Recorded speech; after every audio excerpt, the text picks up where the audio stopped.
Horrified Dartin.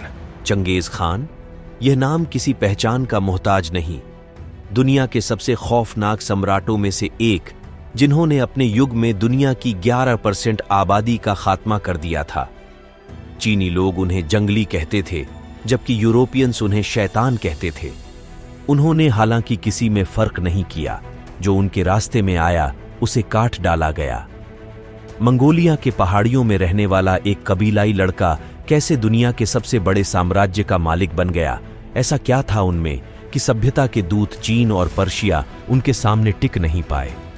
और ऐसा कैसे हुआ कि दुनिया के 1.5 करोड़ लोगों में उनका डीएनए मिलता है? इस कहानी की शुरुआत चंगेज खान से नहीं होती। कहानी शुरू होती है तिमुचिन से। तिमुचिन मंगोलिया के एक कबीले में पैदा हुआ था।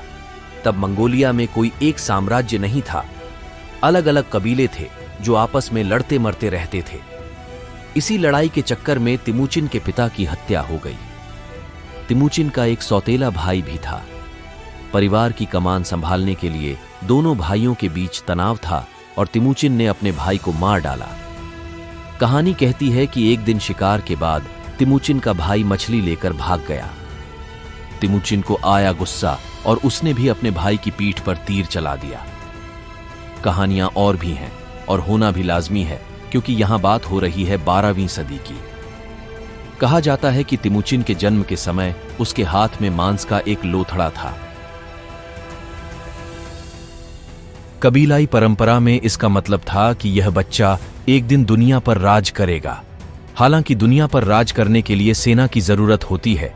इसके लिए तिमुचिन ने तमाम कबीलों को एक किया, उनमें आपसी रिश्ते जोड़े। कई बार विरोध हुआ, सालों तक कबीलों के बीच आपसी लड़ाई हुई। फिर साल 1206 में तय हुआ कि कबीले आपस में सुलह करेंगे। मंगोलियाई सरदारों ने एक मिलिट्री काउंसिल बुलाई। इस काउंसिल में तिमुचिन को तमाम मंगोलों का सरदार घोषित किया गया।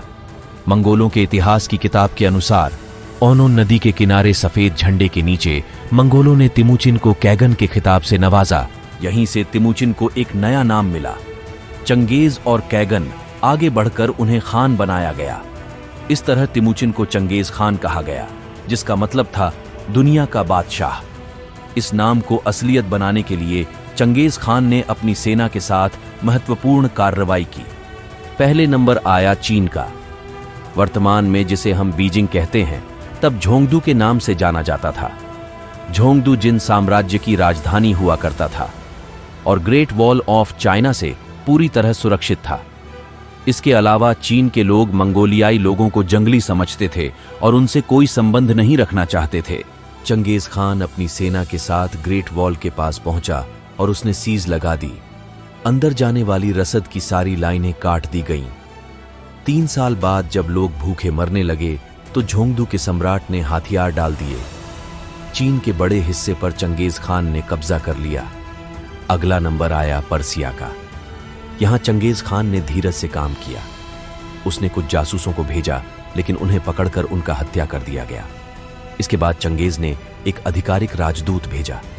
कुछ दिनों बाद राजदूत का कांटा हुआ सिर उसके पास वापस आया। चंगेज खान ने जंग का ऐलान किया।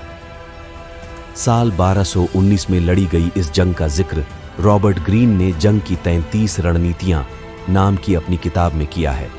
रॉबर्ट ग्रीन इसमें मंगोल सेना की रणनीति के बारे में बताते हैं। शुरुआती युद्ध में मंगोल सेना हारती दिख रही थी। मंगोल सैनिक पीछे हटने लगे। ये देखकर दुश्मन अति आत्मविश्वास से भर गया। पर्शिया के शाह को उम्मीद थी कि चंगेज खान एक और बार हमला करेगा। ऐसा हुआ भी, लेकिन चंगेज खान ने इस बार दूसरी तरफ से हमला किया। इस रास्ते में लंबा रेगिस्तान पड़ी दिखता था। शाह को कतई उम्मीद नहीं थी कि मंगोल फौज रेगिस्तान को पार कर पाएगी। कुछ दिनों बाद उसे इस बात का एहसास हुआ, लेकिन तब तक देर हो चुकी थी। मंगोल फौज ने सिर्फ युद्ध ही नहीं जीता, अपने रास्ते में आने वाली हर चीज को नेस्तनाबूद कर डाला, यहां तक कि शहर के कुत्ते भी मार डाले। इस तरह युद्ध करते हुए उसकी सेना यूरोप में पोलैंड और यूक्रेन तक पहुंच गई। साल 1233 तक चंगेज खान क्षेत्रफल के हिसाब से दुनिया के सबसे बड़े साम्राज्य का मालिक बन गया। उसकी सेना अति क्रूर थी, इसमें कोई शक नहीं, लेकिन फिर भी सवाल बनता है कि बंजारों की एक फौज दुनिया की बड़ी बड़ी सांप्रदायिक संप्रतियों पर भारी कैसे पड़ गई? इस सवाल का जवाब मंगोलों की युद्ध नीति में छिपा था। पहली बात, चंगेज खान ने अपनी सेना को मेरिट के आधार पर तैयार किया था, जबकि उसके दुश्मन अक्सर अपने खास मखासों और परिवार वालों को सेना में ऊंचे ओहदे पर रखते थे। दूसरा कारण, चंगेज खान खुद एक कबीलाई धर्म मानता था जिसमें आसमान की पूजा की जाती थी, लेकिन उसने कभी किसी और धर्म पर रोक टोक नहीं लगाई, इसीलिए सभी धर्म के लोग उसकी सेना में शामिल थे। तीसरा कारण थे उसके घोड़े। मंगोल हल्के बख्तर वाले घोड़ों में चलते थे, जिसकी वजह से उनकी रफ्तार तेज होती थी। मंगोल सैनिक युद्ध करते हुए सिर्फ अपने पैरों से घोड़ों को नियंत्रित करते थे। इस तरह उनके हाथ एकदम फ्री रहते थे, जिनसे वो दौड़ते दौड़ते तीर कमान का इस्तेमाल करते। एक खास बात यह भी थी कि चंगेज खान की सेना कभी भारी भरकम कारवां के साथ नहीं चलती थी। चंगेज खान खुद साधारण टेंट में रहता था, यहां तक कि मंगोल सेना के पास राशन भी बहुत कम रहता था। मुश्किल आने पर वे बूढ़े, जख्मी और बीमार घोड़ों को मारकर खा लेते थे। चंगेज खान की जीत का एक कारण और भी था, उसके सैनिकों की निष्ठा। एक किस्सा है, जब चंगेज खान कबीलों को एक करने के लिए एक युद्ध लड़ रहा था। दुश्मन का एक तीर आकर उसके गले में लगा। सेनापतियों ने इस बात को फौज से छुपा दिया। कहा गया कि तीर उसके घोड़े को लगा है। युद्ध खत्म होने के बाद चंगेज खान ने तीर मारने वाले योद्धा को बुलाया। उसने चंगेज खान से कहा, मैंने जानता हूं, मेरा तीर आपके गले में लगा था, घोड़े को नहीं। आप चाहें तो मुझे मृत्युदंड दे सकते हैं, लेकिन अगर आप मानते हैं कि मैं सिर्फ अपना कर्तव्य निभा रहा था, मैं आपकी सेवा करने के लिए तैयार हूं। कहानी कहती है कि चंगेज खान ने उस योद्धा को माफ किया और अपनी सेना में शामिल कर लिया। एक सवाल जो चंगेज खान के बारे में अक्सर पूछा जाता है वो ये है कि उसने भारत पर आक्रमण क्यों नहीं किया। ये बात पूरी तरह सही नहीं है। साल 1221 से 1327 तक मंगोलों ने कई बार भारत पर आक्रमण किया, लेकिन इसमें वो सफल नहीं रहे। खुद चंगेज खान के वक्त में उसका एक दुश्मन दिल्ली दरबार में पनाह लेने आया था। दिल्ली पर तब इल्तुतमिश का शासन था। उसने मंगोलों के डर से उनके दुश्मन को पनाह देने से इनकार कर दिया। इसके बाद मंगोल फौज लौट गई। चंगेज खान से 25 साल तक साम्राज्य पर राज किया। मंगोल इतिहास की किताब the secret history of Mongols के अनुसार साल 1227 में एक युद्ध अभियान के दौरान इसे गिरकर उसकी मौत हो गई थी। वहीं यूरोपियन यात्री मार्को पोलो के अनुसार वो इन्फेक्शन के कारण मरा था। 2021 में हुई एक स्टडी के अनुसार उसकी मौत संभवतः प्लेग के कारण हुई थी। इतनी अलग अलग थ्योरी क्यों?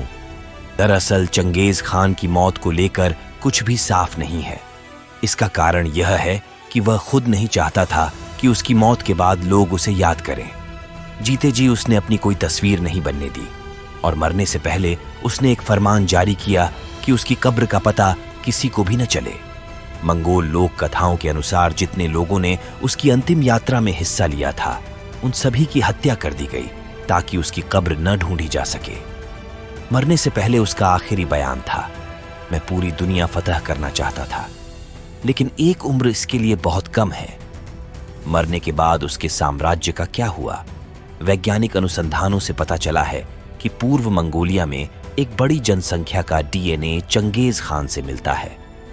लगभग 8% पुरुषों की संख्या में वाई क्रोमोजोम के अंदर एक ऐसा निशान मौजूद है जिससे पता चलता है कि वे चंगेज खान के खानदान से संबंध रखते हैं। कुल मिलाकर पूरी दुनिया में 1,60,00,000 लोग ऐसे हैं जिनके डीएनए में चंगेज खान का कुछ न कुछ हिस्सा जरूर है। पाकिस्तान में हजारा कबीले के लोगों के डीएनए में ऐसे निशान मिले हैं। ये लोग भी खुद को मंगोल ही कहते हैं। चंगेज खान ने खुद दर्जनों शादियां की और उनके बेटों की तादाद 200 बताई जाती है। उसके कई बेटों ने आगे जाकर अपनी हुकूमतें कायम की और साथ ही साथ विशाल हरम रखे जहां उनके बड़ी तादाद में बेटे पैदा हुए।